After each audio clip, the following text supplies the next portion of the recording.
청소복을 입은 여자가 무릎을 꿇었다. 아파트 입주민 총회장이었어. 형광등 불빛 아래 회색 작업복 위로 먹은 먼지가 희끗하게 내려앉아 있었어. 그녀의 두 손에는 등기부등본 한 장이 들려 있었지. 김순희 명의의 아파트 한 채. 빳빳하게 접힌 서류가 햇빛에 반사되어 눈부시게 빛났어. 총회장 안을 가득 채운 입주민들이 일제히 숨을 삼켰어.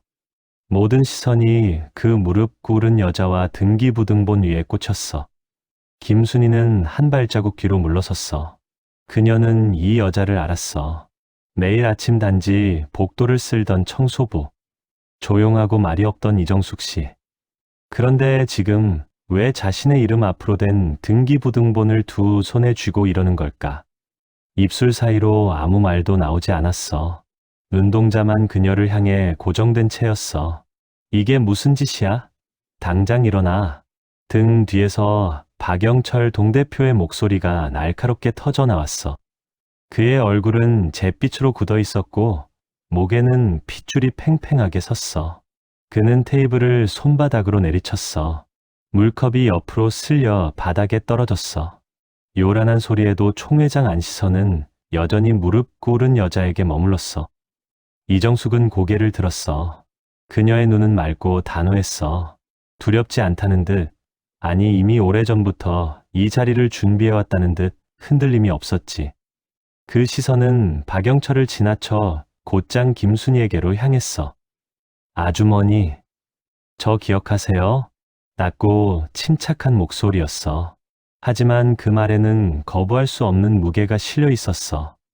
단순한 질문이 아니었지. 20년의 세월을 가로질러 날아오는 어떤 신호 같은 것이었어. 김순희의 눈동자가 크게 흔들렸어.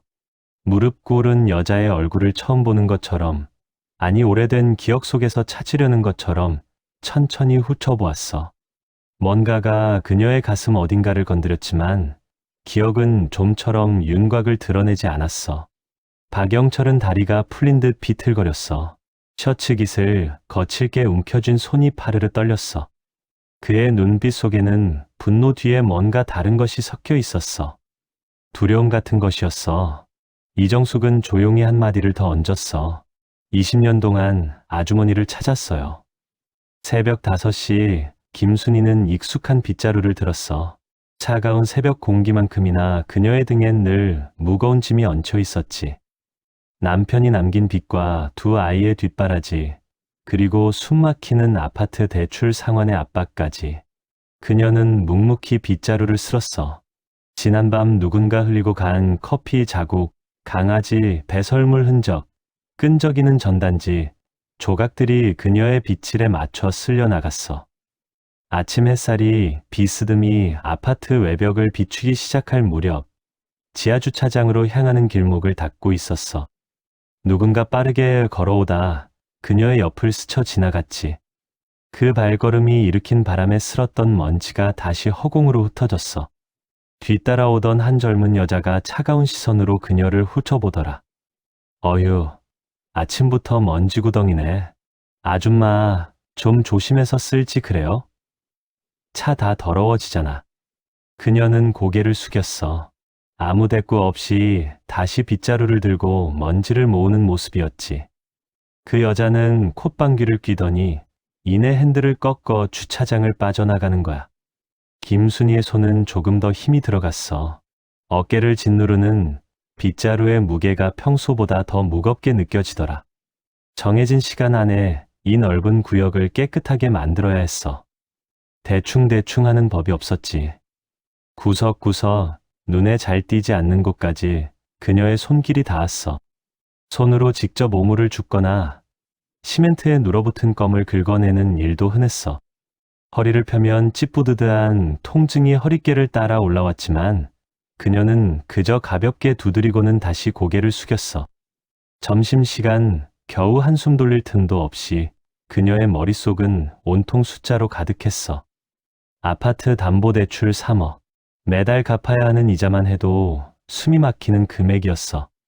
다음 달 상환일이 코앞으로 다가왔지만 통장 잔고는 바닥을 드러내고 있었지. 남편이 쓰러진 후 빛만 남기고 떠난 지난 세월이 주마등처럼 스쳐 지나가는 것만 같았어. 큰아들은 겨우 취업 준비 중이고 막내딸은 대학 등록금을 마련해야 하는 상황이었어. 어디 한 군데 기댈 곳 없는 현실이 그녀를 옥죄고 있었지. 따뜻한 밥 한 끼 먹을 생각도 잊은 채 김순희는 낡은 휴대폰을 꺼내 들었어. 은행 앱을 열어 잔액을 확인했지. 숫자는 어제와 다름없이 냉정했어.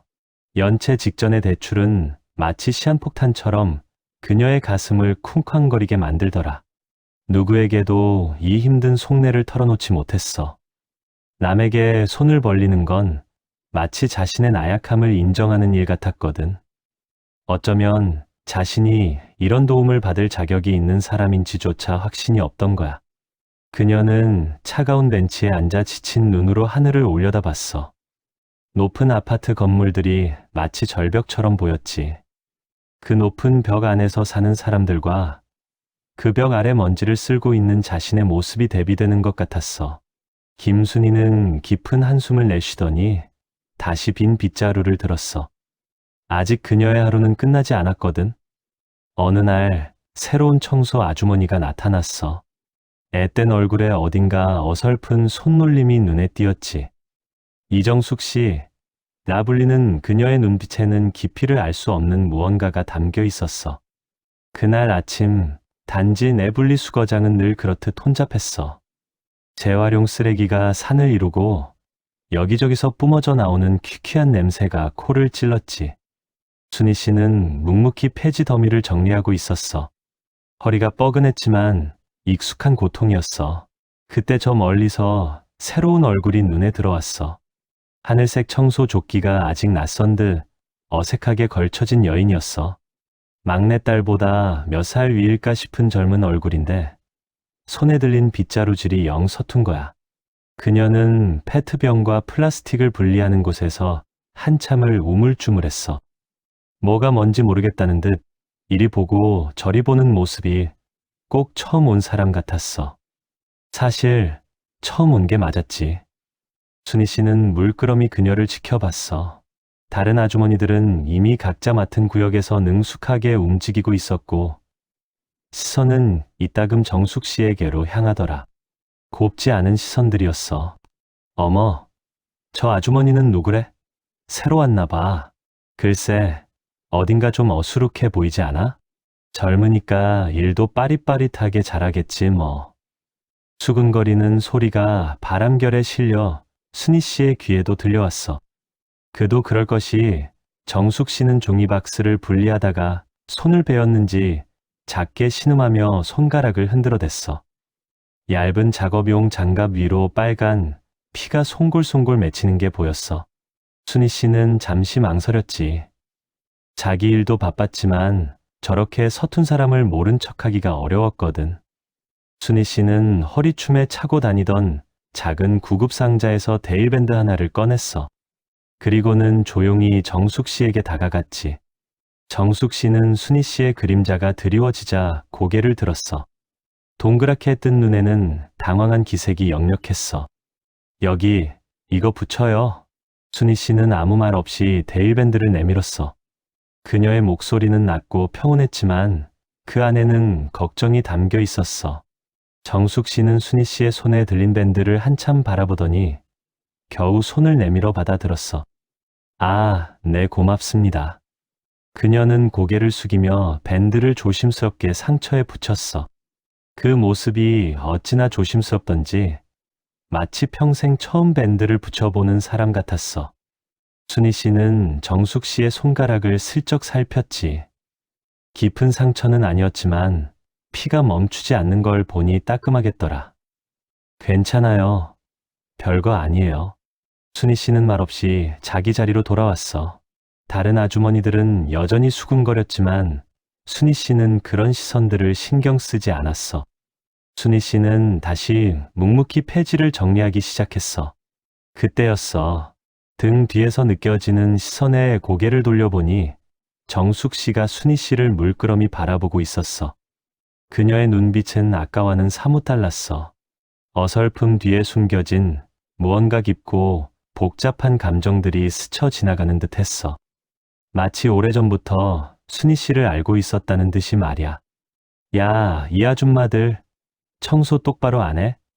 내가 내는 관리비가 아깝다. 아까워. 박영철 동대표의 고압적인 목소리가 아파트 단지에 울려 퍼졌어. 그의 눈엔 청소부들이 그저 하찮은 존재일 뿐이었지. 쨍한 아침 햇살이 비추는 벤치 옆에 쌓인 낙엽 더미를 발로 툭툭 차는 그의 행동은 매번 똑같았어. 나이 지긋한 청소 아주머니들은 잔뜩 움츠러든 어깨로 땅만 바라보았어. 순희 씨도 그들 중 한 명이었어. 그녀는 빗자루를 든 채 고개를 숙이고 있었지. 박 동대표의 시선은 곧장 이정숙 씨에게 향했어. 정숙 씨는 늘 그렇듯 말없이 마른 풀잎을 줍고 있었어. 저기 저 아줌마는 또 뭐야? 넋 놓고 서 있어? 월급이 아깝다, 진짜. 아주머니 똑바로 안 해? 박 동대표는 정숙 씨에게 삿대질까지 했어. 정숙 씨는 아무 말 없이 그저 고개를 더 숙일 뿐이었어. 순희 씨는 박 동대표의 날카로운 말들이 비수처럼 꽂히는 걸 보고 있었어. 다른 청소부들이 재빨리 제 할 일로 흩어질 때도 순희 씨는 그 자리에서 꼼짝하지 않았지. 이내 그녀는 천천히 정숙 씨 옆으로 다가갔어. 정숙 씨의 손은 거뭇한 흙으로 뒤덮여 있었지. 순희 씨는 품에서 물티슈를 꺼냈어. 이정숙 씨, 괜찮으세요? 손이 많이 거칠어졌네요. 그녀는 조심스럽게 물티슈를 건넸어. 정숙 씨는 고개를 들었어. 그녀의 눈이 살짝 커지는 듯 했어. 박 동대표는 그 모습을 보고 혀를 찼어. 아니, 김 여사님은 또 왜 저러셔? 저런 것들 비위 맞춰줄 필요 없어요. 내 돈 내고 부리는 거지. 무슨 대접이야, 대접은. 그의 목소리에는 경멸이 가득했어. 순희 씨는 박 동대표의 말을 듣지 못한 것처럼 행동했어. 그녀는 그저 정숙 씨의 얼굴을 바라보며 작게 웃었어. 힘들게 일하는데 이 정도 친절은 괜찮지 않아요? 서로 사람 대 사람으로요. 순희 씨의 목소리는 낮았지만 단호함이 배어 있었어. 박 동대표는 불쾌한 표정으로 씩씩거리며 자리를 떠났어. 순희 씨는 정숙 씨의 흙 묻은 손을 다시 한번 바라보았어. 이정숙 씨, 이쪽 낙엽 제가 마저 쓸게요. 정숙 씨는 손이라도 좀 닦아요. 그녀는 정숙 씨에게 빗자루를 건네받아 바닥을 쓸기 시작했어.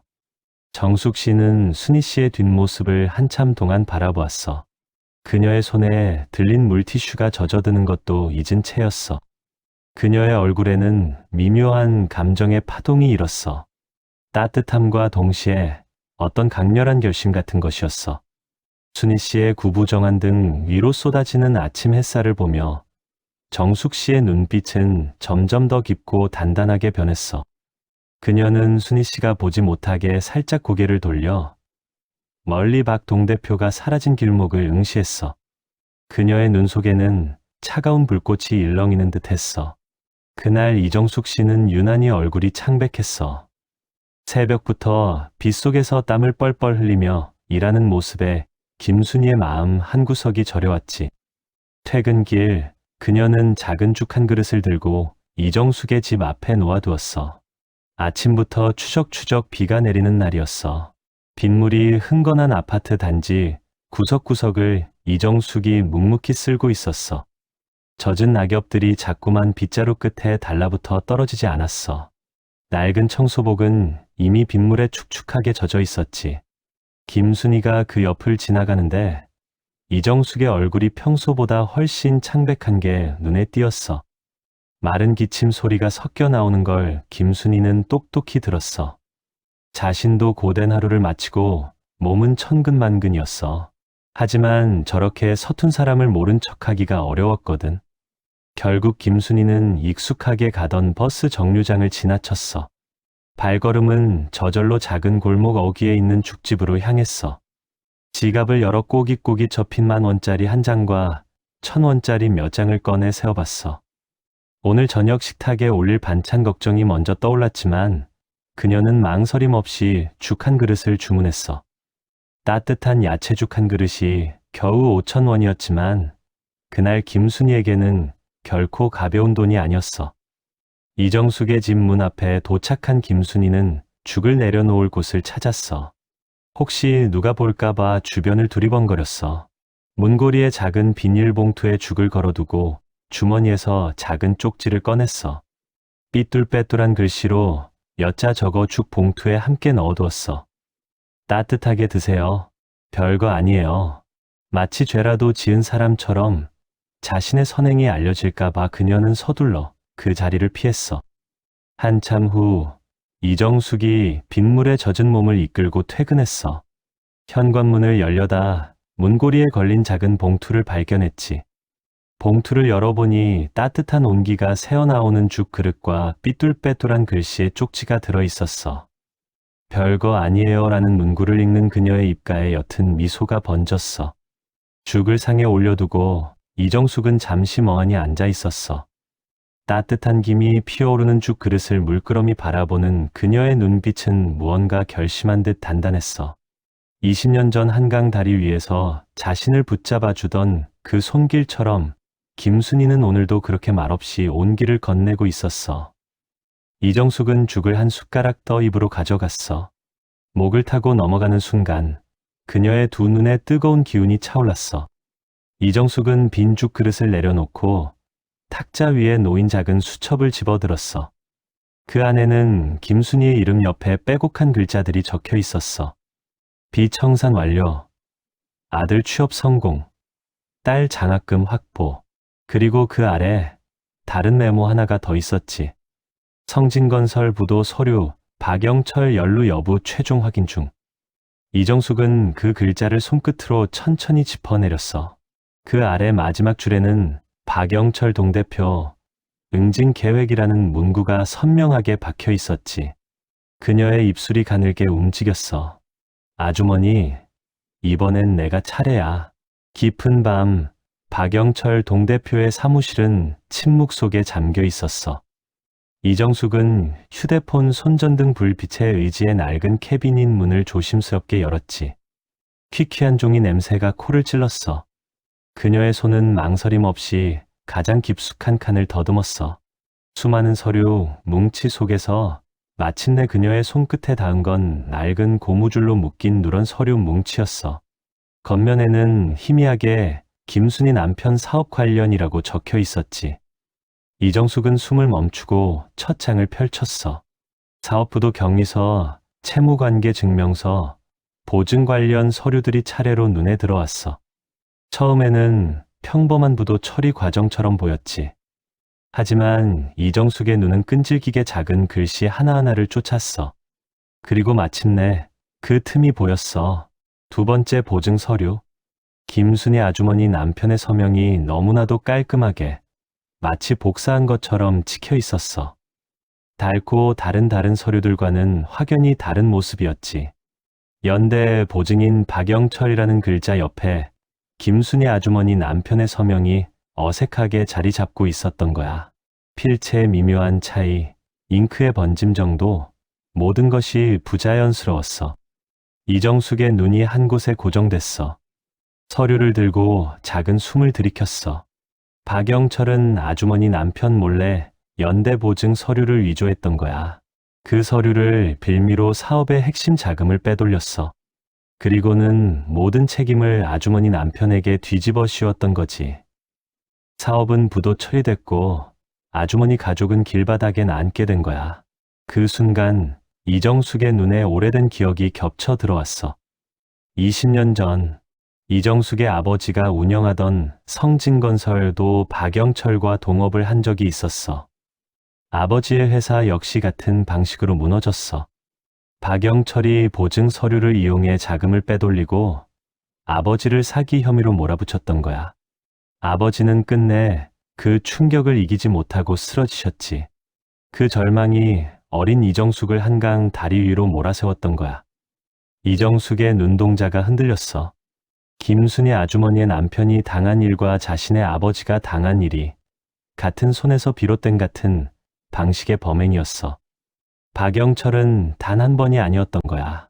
그의 탐욕은 한 가족을 망하게 하는 것으로 끝나지 않았어. 이정숙의 입술이 굳게 다물렸어.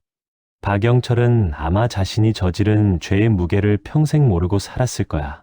아니, 알면서도 뻔뻔하게 숨겨왔을 거야. 하지만 이제 그 가면은 벗겨질 시간이었어. 이정숙은 서류 뭉치를 품에 안고 조용히 사무실을 빠져나왔어. 새벽 공기가 차갑게 그녀의 뺨을 스쳤어. 이제 모든 퍼즐 조각은 제자리를 찾은 거야. 김 여사, 현실적으로 생각해요. 이 아파트 내가 아니면 누가 사겠어? 이번 주 안에 도장 찍어. 박영철의 비열한 웃음이 김순희의 귓가를 맴돌았어. 그는 이미 모든 걸 알고 있다는 듯 여유로웠지. 김순희의 낡은 소파에 깊숙이 몸을 기댄 채 박영철은 테이블 위에 펼쳐진 서류를 손가락으로 톡톡 두드렸어.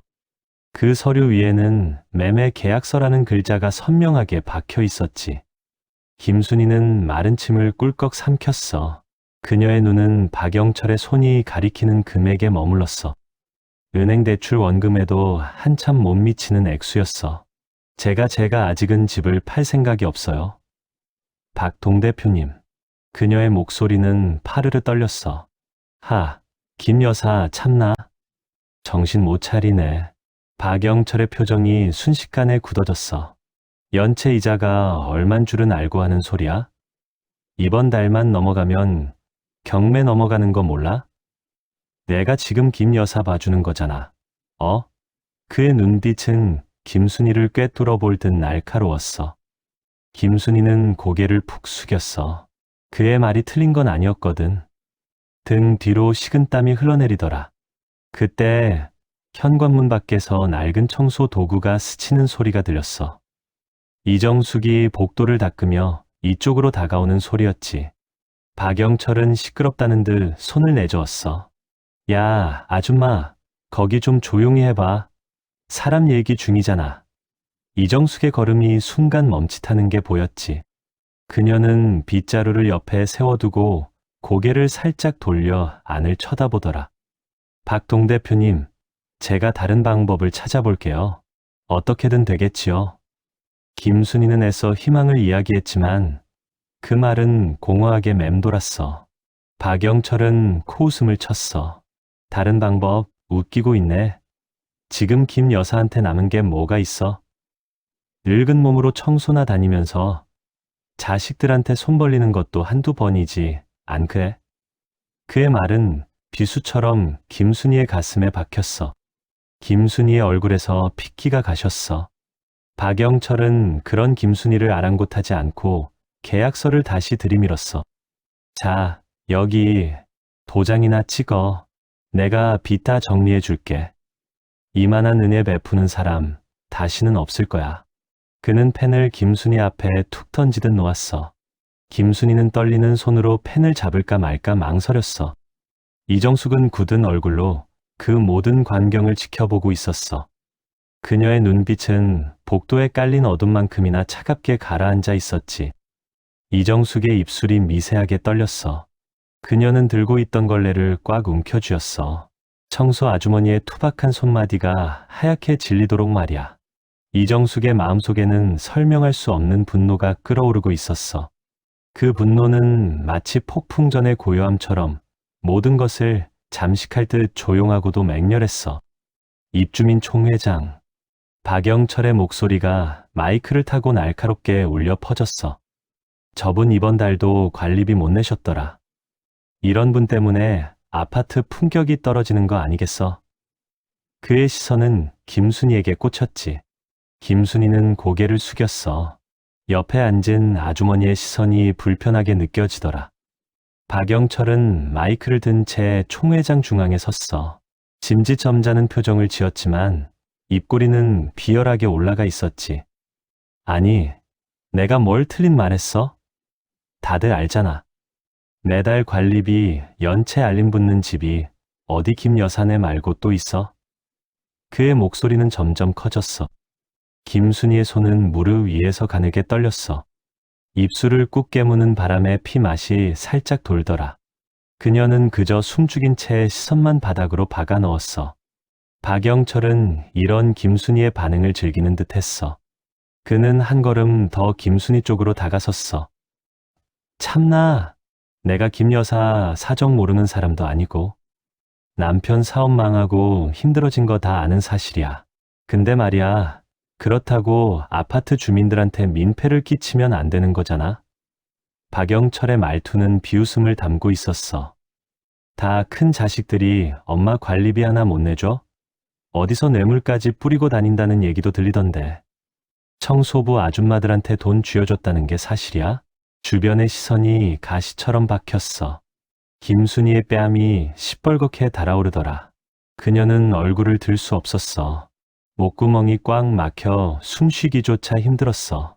눈가에 뜨거운 기운이 차오르는 걸 필사적으로 참았어. 아니야, 울면 안 돼. 내가 울면 애들이 무너져.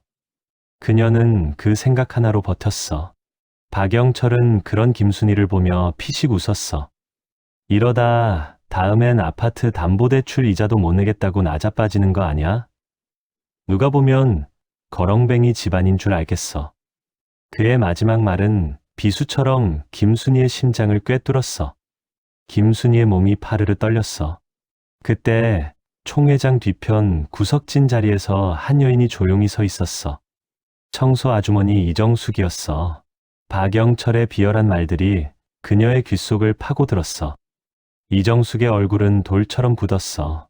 그녀의 눈은 불꽃처럼 이글거렸어.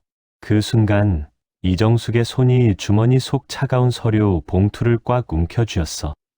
마치 이 서류 봉투가 그녀의 분노를 대변하려는 듯 바스락거리는 소리를 내더라. 김순희는 밤새 잠 못 이루었어. 박영철의 말들이 비수처럼 가슴에 박혔지. 이정숙은 멀리서 그 모습을 지켜보며 주먹을 꽉 쥐었어. 동이 트기도 전 김순희는 무거운 몸을 이끌고 단지로 향했어. 매일 반복되는 새벽 출근길이었지만 그날따라 발걸음이 천근만근이었지.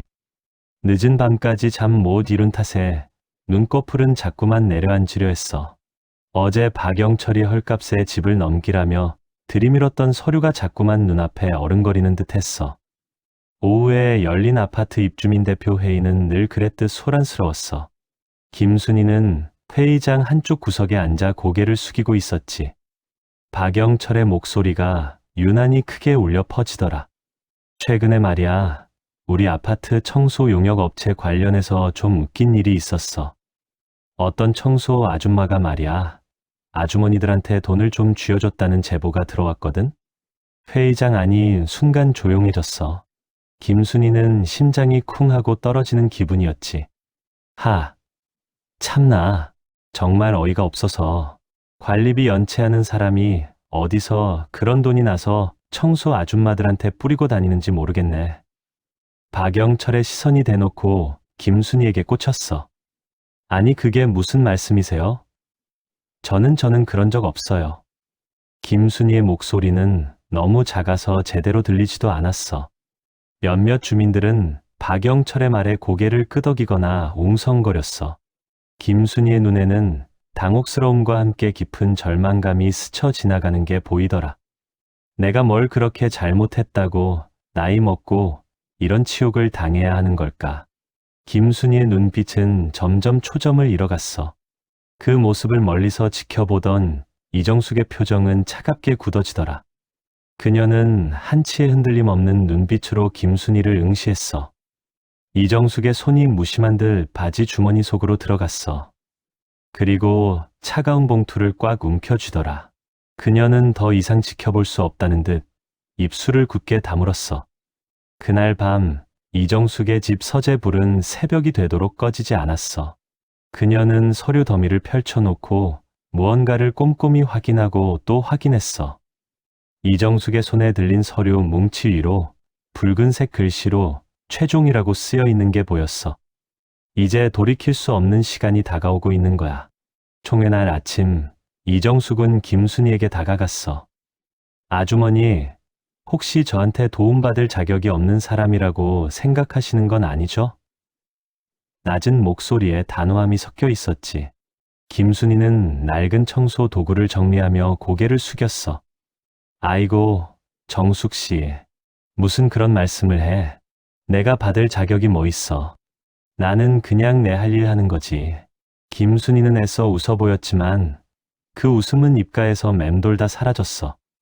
이정숙은 그런 김순이의 손목을 가만히 잡았어.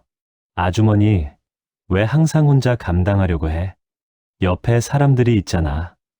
나 같은 사람도 아주머니 걱정하고 있어. 이정숙의 목소리는 여전히 낮았지만 그 안에는 흔들림 없는 강철 같은 의지가 느껴졌어. 이정숙은 김순이의 눈을 깊이 들여다봤어. 아주머니, 오늘은 제가 아주머니를 돕는 날이야. 20년 전 그날 아주머니가 제 손 잡아주지 않았으면 나 이 자리에 없었어. 이제 제가 아주머니를 도울 차례야. 이정숙은 거의 속삭이듯 말했어. 그 말은 김순이에게 반쯤만 들렸지만 이정숙의 결심은 그 어느 때보다 단단했어. 이정숙은 김순이의 손을 잡은 채 잠시 멈춰 섰다가 이내 천천히 손을 놓았어. 그리고는 총회장 입구 쪽으로 시선을 돌렸어. 박영철 동대표가 거만한 표정으로 로비를 가로지르고 있었지. 이정숙의 시선은 잠시 박영철에게 머물렀다가 이내 차가운 결의를 담고는 자신의 품속에 손을 넣었어. 작은 휴대폰 하나가 그녀의 손에 쥐어졌어. 그녀는 총회장 입구 옆 인적이 드문 구석으로 조용히 걸어갔어. 그녀는 아주 낮은 목소리로 전화를 걸었어. 예, 대표님, 지금 바로 진행할까요? 수화기 너머에서 들려오는 목소리는 마치 새벽 안개처럼 낮고 묵직했어. 이정숙의 입가에 미세한 그림자가 스쳤어. 그녀는 여전히 굳은 표정으로 총회장 문을 응시하고 있었어. 이제 돌이킬 수 없는 시간이 시작된 거야. 총회장 문이 열리고 한 여인이 들어섰어. 더 이상 청소복이 아닌 최고급 정장 차림이었지. 늘 구부정하던 허리는 곧게 펴져 있었고 그 시선은 오직 박영철에게로 향했어. 총회장에 있던 모든 시선이 그 여인에게 꽂혔어. 순의 아주머니도 눈을 가늘게 떴지. 박 동대표님, 저 기억 안 나세요? 아, 청소 아줌마라 안 보이셨겠구나. 그 말에 박영철의 얼굴에 잔뜩 불쾌한 기색이 떠올랐어. 하, 이정숙 씨 아냐? 갑자기 왜 이런 옷을 입고 난리야? 함부로 들어올 때 아닌 거 몰라. 박영철은 여전히 그 여인을 청소부로 대하는 말투였어. 여인은 그 말에 조금도 흔들리지 않았어. 오히려 차분하게 웃는 낯이었지. 그 웃음이 섬뜩하게 느껴지더라.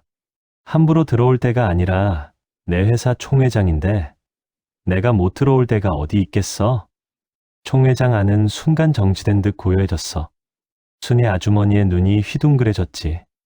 박영철은 그 말을 이해하지 못하겠다는 듯 눈썹을 찌푸렸어. 여인은 박영철의 비아냥거림에도 여전히 미소를 잃지 않았어. 그리고는 뒷문 쪽을 향해 손짓했지. 그러자 양복 차림의 건장한 남자 2명이 성큼성큼 걸어 들어왔어. 그들의 손에는 커다란 서류 봉투가 들려 있더라.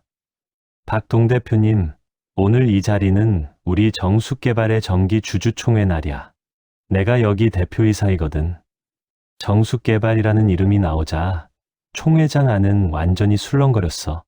정숙개발이라면 이 지역에서 가장 빠르게 성장한 중견건설사였어. 불과 몇 년 만에 자산 수천억대 기업으로 발돋움한 곳이었어. 박영철의 안색이 파리하게 질렸어. 정숙개발 대표? 아니, 당신이 왜 청소부 아줌마가? 말을 잇지 못하는 박영철에게 여인이 미소를 지어 보였어. 그 미소는 더 이상 차분한 것이 아니라 섬뜩한 비웃음으로 변해 있었어. 그녀는 옆에 서 있던 남자에게 눈짓을 보냈어. 남자는 곧바로 서류 봉투 하나를 꺼내 박영철의 코앞에 던졌어. 봉투가 터지면서 내용물이 우르르 쏟아져 나왔지. 빛바랜 서류들이었어. 2004년 3월 15일, 그날의 서류들이야. 박 동대표님, 기억나? 내 아버지가 운영하시던 성진건설의 부도 서류, 그리고 아주머니 남편분 사업 부도의 결정적 원인이었던 당신이 위조한 보증 서류까지. 한 집도 아니야. 2집을 망하게 한 거야. 여기 다 있어. 여인의 목소리는 더 이상 어수룩한 청소 아줌마의 것이 아니었어. 냉정하고 단호한 얼음장 같은 음성이었지. 박영철은 쏟아진 서류들을 내려다봤어. 20년 전의 기억이 파도처럼 밀려드는 듯했어. 그의 눈동자가 심하게 흔들렸지. 이마에는 식은땀이 송골송골 맺히기 시작했어. 아니, 그건 말도 안 돼. 말도 안 된다고? 아니, 아주머니 덕분에 내가 살았던 그날 이후로 난 모든 걸 똑똑히 기억하고 있었어. 박영철, 당신이 내 아버지를 어떻게 나락으로 떨어뜨렸는지, 아주머니 가족을 어떻게 망하게 했는지. 그래서 3년 전부터 아주머니 옆에 있었던 거야. 당신의 모든 악행을 직접 눈으로 확인하려고. 이정숙은 그런 박영철을 싸늘하게 내려다봤어. 그리고는 순이 아주머니를 향해 시선을 돌렸어. 그녀의 눈빛은 아까와는 전혀 다른 따뜻하고 애틋한 빛으로 가득했어. 오늘 오전 이 서류들 전부 검찰에 제출하고 왔어. 박영철, 당신은 이제 법의 심판대 위에 서게 될 거야. 이정숙의 목소리가 총회장을 가득 채웠어. 단호하고 차가운 목소리였지. 박영철은 충격에 휩싸여 아무 말도 하지 못했어. 그의 다리가 풀리는 듯했어. 박영철은 서류들을 내려다보며 입을 틀어막았어. 두 눈이 빠르게 글자 위를 훑었지. 그의 이름, 그의 날인 20년 전 그의 손으로 위조한 서명들이 고스란히 담겨 있었어. 그는 부정하려 했어. 입을 열었지만 말이 나오지 않았어. 목구멍이 틀어막힌 것처럼 아무 소리도 나오지 않더라. 참나, 웃기고 있네. 무슨 서류? 다 개소리야. 박영철은 애써 목소리를 높여보려 했지만 그의 음성은 갈라져 나왔어. 그의 눈은 이미 이정숙의 시선을 피하고 있었지. 이정숙은 그런 박영철을 가만히 응시했어. 그녀의 눈빛은 흔들림이 없었고 오히려 박영철을 꿰뚫어 보는 듯했어. 2004년 3월 15일 김순희 씨 남편 사업부도 당신이 보증인 서류를 위조해서 재산을 빼돌렸던 거야. 여기에 당신 지장까지 선명하게 찍혀 있거든. 이정숙은 한 문장 한 문장 또박또박 짚어냈어. 3년 동안 모은 횡령과 사기 혐의 증거들, 우리 회사 법무팀에서 검토를 마쳤고 오늘 오전에 검찰에 정식으로 접수됐어. 특경법 위반으로 구속될 거야. 박영철은 서류를 든 손이 덜덜 떨리는 것을 멈출 수가 없었어. 그의 얼굴은 백지장처럼 하얗게 질렸고 눈동자는 초점을 잃은 채 허공을 헤맸지. 총회장은 완전히 침묵에 잠겼고 모든 입주민들은 숨소리조차 내지 못하고 그 광경을 지켜봤어. 그때 박영철의 무릎이 힘없이 꺾였어. 그는 그대로 바닥에 주저앉았지. 그의 손에서 서류가 우수수 떨어졌어. 20년이라는 세월이 그의 위로 와르르 무너지는 것 같았어. 그의 눈에서는 결국 눈물이 터져 나왔어. 그는 고개를 들지도 못하고 바닥만 쳐다본 채 흐느끼기 시작했어. 제발 한 번만 내가 다 잘못했어. 김 여사 제발 미안해. 박영철은 고개를 숙인 채 손을 비비며 애원했어. 그의 목소리는 완전히 꺾여 있었지. 이전에 비열하고 거만했던 모습은 온데간데 없이 사라진 채였어. 그가 그렇게 무너지자 총회장 안의 공기가 달라지는 게 느껴졌어. 어떤 이는 눈길을 돌렸고 어떤 이는 그 자리에 굳어버린 채 서 있었어. 김순희 씨의 얼굴에도 미묘한 변화가 스쳤어. 그녀의 눈가는 살짝 붉어졌지만 그녀는 여전히 굳건히 서 있었어. 그녀는 박영철을 가만히 내려다보다가 천천히 등을 돌렸어.